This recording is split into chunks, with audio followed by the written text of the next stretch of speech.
Hello, citizens of the world. We are anonymous.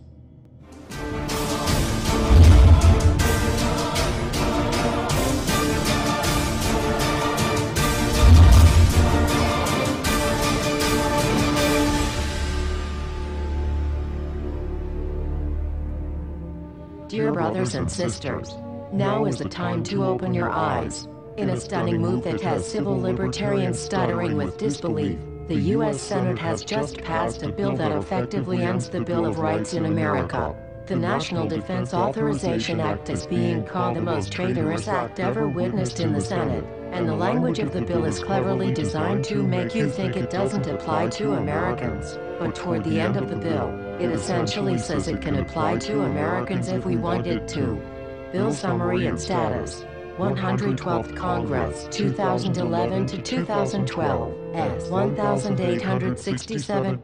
Latest title, National Defense Authorization Act 4. This bill, passed late last night in a 93-7 vote, declares the entire USA to be a battleground upon which U.S. military forces can operate with impunity, overriding Posse Comitatus and granting the military the unchecked power to arrest, detain, interrogate and even assassinate U.S. citizens with impunity. Even Wired magazine was outraged at this bill, reporting, "Senate wants the military to lock you up without trial. The detention mandate to use indefinite military detention in terrorism cases isn't limited to foreigners." It's confusing, because two different sections of the bill seem to contradict each other.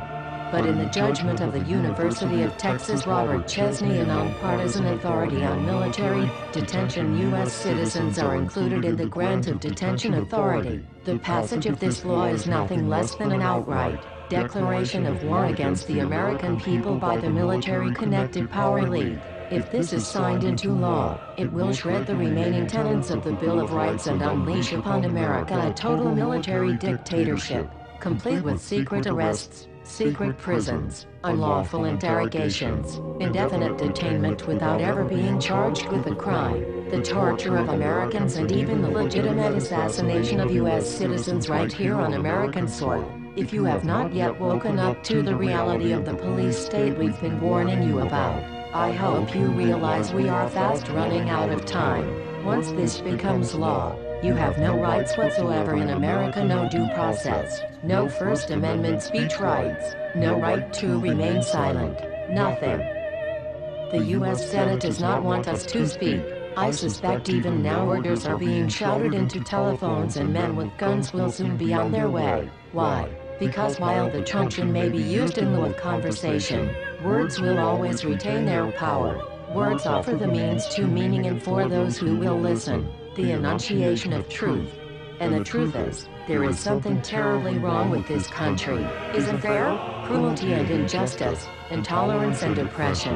And where once you had the freedom to object, to think and speak as you saw fit, you now have censors and systems of surveillance coercing your conformity and soliciting your submission. How did this happen? Who's to blame? Well, certainly there are those who are more responsible than others, and they will be held accountable. But again, truth be told, if you're looking for the guilty, you need only look into a mirror. I know why you did it. I know you were afraid. Who wouldn't be? War, terror, disease. There were a myriad of problems which conspired to corrupt your reason and rob you of your common sense. Fear got the best of you, and in your panic, you turned to the now president in command, Barack Obama. He promised you order. He promised you peace, and all he demanded in return was your silent, obedient consent. More than 400 years ago, a great citizen wished to embed the 5th of November forever in our memory. His hope was to remind the world that fairness, justice, and freedom are more than words, they are perspectives. So if you've seen nothing, if the crimes of this government remain unknown to you, then I would suggest that you allow the 5th of November to pass unmarked. But if you see what I see, if you feel as I feel, and if you would seek as I seek, then I ask you to stand beside one another, 1 year from November 5th, 2011, outside the gates of every courthouse of every city demanding our rights. Together we stand against the injustice of our own government. We are anonymous. We are legion. United as one. divided by 0. We do not forgive censorship. We do not forget oppression. U.S. Senate. Expect us.